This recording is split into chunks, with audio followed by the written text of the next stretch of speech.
मित्र और सखा में भेद होता है।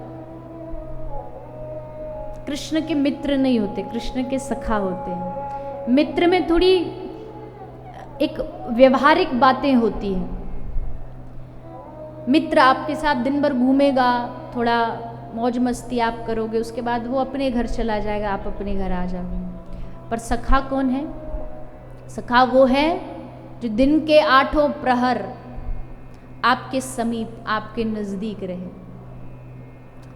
और सख्य भाव में कोई स्वार्थ नहीं होता है। अक्सर मित्रता में हम किसी से मित्रता लोग क्यों बनाते हैं? आजकल तो ये भी कह देते हैं, अरे कभी बुरे समय में काम आ जाएंगे, रिश्ता बनाए रखो। तो हम बुरे समय में काम आ जाए इसलिए मित्रता बनाए रखते हैं। पर धन्य है सुदामा और श्री कृष्ण का सख्य भाव, कि सख्य भाव में सुदामा ने अपना सब कुछ श्री कृष्ण के चरणारविंदों में अर्पित कर दिया। मुलाकात कहाँ हुई? उज्जैन, महर्षि संदीपनी के आश्रम में भगवान श्री कृष्ण और सुदामा की प्रथम भेंट हुई। दोनों मिले, और मिले भी बड़े निराले ढंग से। जब श्री कृष्ण जा रहे थे रथ पर विराजमान होकर के महर्षि संदीपनी के आश्रम में, तो रास्ते के किनारे पर एक गरीब सा दुबला पतला सा ब्राह्मण बैठा बैठा पांव से कुछ निकाल रहा था। कृष्ण रथ से नीचे उतरे, देखा सुदामा बैठा है, छोटा सा सुदामा। कृष्ण भी छोटे थे, अवस्था छोटी थी। क्या देखते हैं कि ये सुदामा के पांव में कांटा चुभ गया है और सुदामा उस कांटे को निकाल रहे हैं। लाख प्रयास करने के बाद भी जब कांटा नहीं निकल रहा, तो श्री कृष्ण ने सुदामा से कहा कि भैया, हे ब्राह्मण देवता, आप आज्ञा करो तो हम आपके पांव का कांटा निकाल दें। सुदामा ने कहा, ना ना ना, अरे राम राम राम, आपकी वेशभूषा देखो, लगता है कोई राजा के बेटे हो, कोई राजकुमार हो। कहाँ मेरा जैसा दरिद्र गरीब आदमी, आप मेरे पांव को छूओगे? नहीं नहीं नहीं, ये उचित नहीं है। तो श्री कृष्ण ने कहा कि ठीक है, एक गरीब के पांव को राजा का बेटा नहीं छू सकता है, लेकिन एक मित्र के पांव को एक मित्र तो छू सकता है। आज से मेरी और तेरी मित्रता, ला। और श्री कृष्ण ने पांव पकड़ा सुदामा का और पांव से कांटा निकाल दिया। ये मैत्री है, ये मित्रता है।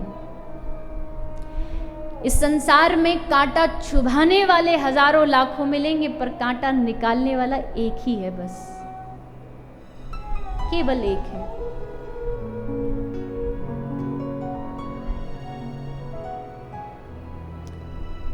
दुखों से जो ठोकर खाई न होती, तो तुम्हारी प्रभु याद आई न होती।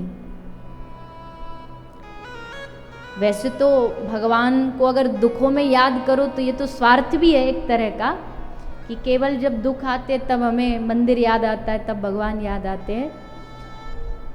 लेकिन कहीं ना कहीं वो दुख की जो घड़ियां हैं वो आपको भगवान की ओर मोड़ देती हैं, और फिर धीरे धीरे आपका जो भाव है वो निस्वार्थ भाव में परिणत हो जाता, बदल जाता है। तो सुदामा के साथ भगवान ने मित्रता की, फिर पूरी कथा आप जानते हैं। और कृष्ण जैसी मैत्री कौन कर सकता है? सच कहा है, कृष्ण पूर्णावतार है। कृष्ण पुत्र बना तो कृष्ण जैसा पुत्र नहीं। आज भी कोई गली का बालक ज्यादा लाडला होता है, माँ उस पर ज्यादा लाड करती है, नटखट लीला करता है, तो आज भी लोग उदाहरण देते हैं कि अरे बड़ा कन्हैया बना फिर रहा है। प्रेम की बात आती है तो कृष्ण का उदाहरण दिया जाता है। मैत्री की बात आती है तो कृष्ण से अच्छी मैत्री कौन निभा सकता है? इसलिए कृष्ण पूर्ण है, पूर्णावतार है। अगर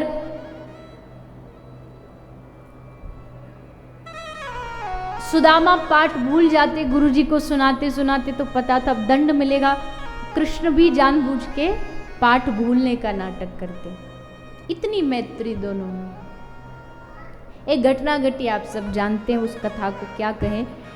धीरे धीरे बड़े हुए वो अपने द्वारिका में लीन हो गए, मस्त हो गए, लीला करने लगे और सुदामा अपनी गृहस्थी संभालने लगे। दोनों के रास्ते, दोनों के मार्ग अलग हुए, लेकिन कृष्ण स्मृति, कृष्ण की याद, कृष्ण का स्मरण कभी एक क्षण के लिए भी सुदामा से दूर नहीं हुआ। सुदामा का हृदय आधी रात को जब सुदामा को याद आती तो आवाज चीख चीख करके कृष्ण को पुकारते, हा कृष्ण, हा कृष्ण, हा द्वारिकानाथ, मैं कैसे तुम्हें पाऊं, कैसे तुम्हारा दर्शन करूं।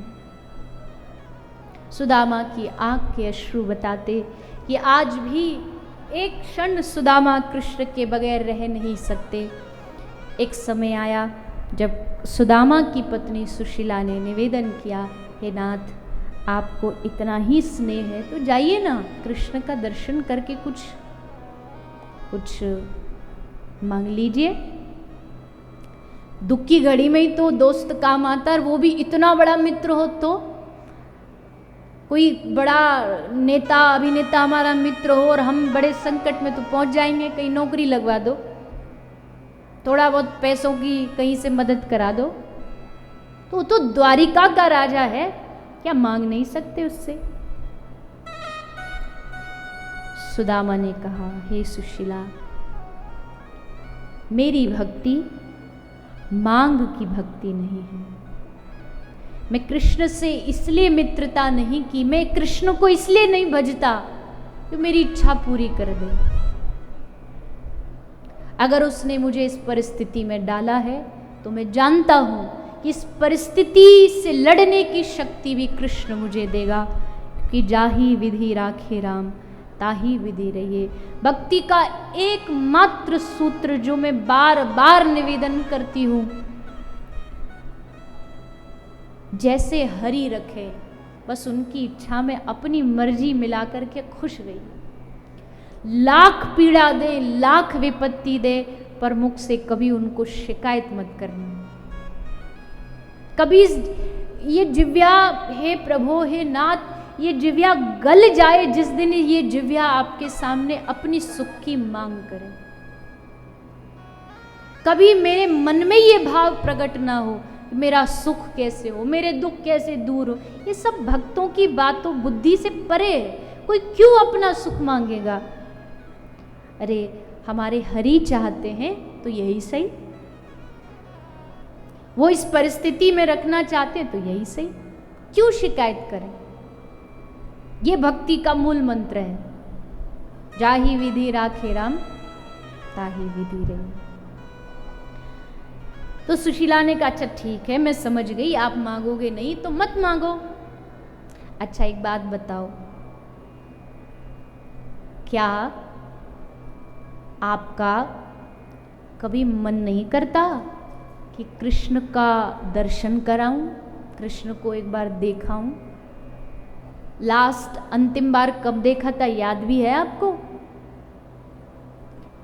सुशीला जानती है कि इस अग्नि को प्रज्वलित करने के लिए इसमें आहुति डालनी पड़ेगी, और वो आहुति है मिलन की। मिलन की तीव्र उत्कंठा, कृष्ण दर्शन लालसा, कृष्ण दर्शन का लालच, लोभ कि कब दर्शन करूं, अब तो मेरा कृष्ण कितना बड़ा हो गया होगा, वैभव ऐश्वर्य संपन्न बन गया है, मिलेगा तो क्या बोलेगा, मैं उसे देखूंगा तो क्या उससे बात करूंगा। ये सब मन में इतने सारे प्रश्न सुदामा के एकदम जागृत हो गए, और मानो विरह की आग शरीर में जलने लगी। कृष्ण से मिलन की उत्कंठा ऐसी जागी कि तुरंत यात्रा पर, द्वारिका की यात्रा पर सुदामा निकल पड़े। पास कुछ था नहीं, बस मन का भाव लेकर के और एक छोटी सी पोटली में चावल लेकर के सुदामा चल दिया। मार्ग में जितनी पीड़ाएं आई, कष्ट आई, सुदामा सबको पार करते करते करते अंततः द्वारिका पहुँचे। द्वारिका में श्री कृष्ण के महल के सामने पहुँचे। द्वारिका के द्वारपाल खड़े खड़े पूछ रहे हैं, हे ब्राह्मण देवता, आप कौन हो, क्या भाव लेके आए हो? भैया मैं कृष्ण का मित्र हूँ, एक बार जाकर के उस कृष्ण को संदेशा दे दो। द्वारपाल भीतर गए, श्री कृष्ण विराजमान है, निवेदन किया, हे प्रभु, हे द्वारिकाधीश, हे राजाधिराज महाराज, द्वार पर एक ब्राह्मण आपसे मिलने आया है। शरीर दशा क्या बताएं प्रभु, पूरा शरीर की हड्डियां दिख रही हैं, पूरा शरीर एकदम जर्जर हो चुका है, फटे वस्त्र फटे कपड़े पहना हुआ है। जैसे श्री कृष्ण ने ये दशा सुनी, तुरंत समझ गए, सुदामा आ गया और उठ करके द्वारिकाधीश श्री कृष्ण अपना वैभव भूल करके, अपना पद भूल करके बस दौड़ लगाते हैं, हे मित्र सुदामा, हे मित्र सुदामा, और रुदन करते करते रोते रोते जा करके सुदामा को अपने गले से लगा लेते हैं। दोनों की आंखों में झरझर अश्रु बहते हैं। कृष्ण सुदामा को देखते हैं, सुदामा कृष्ण को देखते हैं।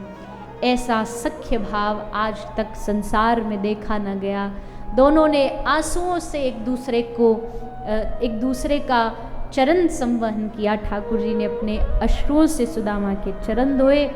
एक रात्रि का विराम हुआ, सुदामा ने अपने चावल भेंट में स्वरूप दिए और भगवान ने कृपा कर सुदामा को सब कुछ दे दिया। सब कुछ का मतलब कोई ये मत समझना कि सुदामा का महल बन गया तो भगवान ने कृपा कर दी। भगवान की असल कृपा महल बनना नहीं होता है। मैंने बहुत बार कथा में चर्चा की है कि कृपा का हम लोग मतलब ही नहीं समझते, हमें पता ही नहीं कृपा क्या होती है। हमें लगता है हमारे मन मर्जी के काम बढ़िया चलते रहें तो कृपा ही कृपा है, और नहीं तो अकृपा है। जबकि होता उल्टा है, जो तुम चाहते हो वो नहीं हो रहा है तो समझो कृपा है।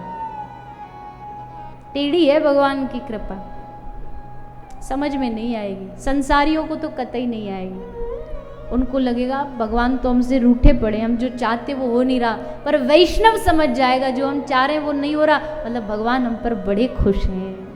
भगवान चाहते हैं कि इसका मन दुनियादारी से हट जाए। सब जगह से धक्का लगवा देते हैं, सब साथ छोड़ देते हैं, कोई संग नहीं देता। तब याद आती है, तब हाथ उठा के जीव कहता, हे नाथ, हे दीन बंदो, हे दीनानाथ, मैं तेरा हूँ, मैं तेरा हूँ, तू मेरा है। ये कृपा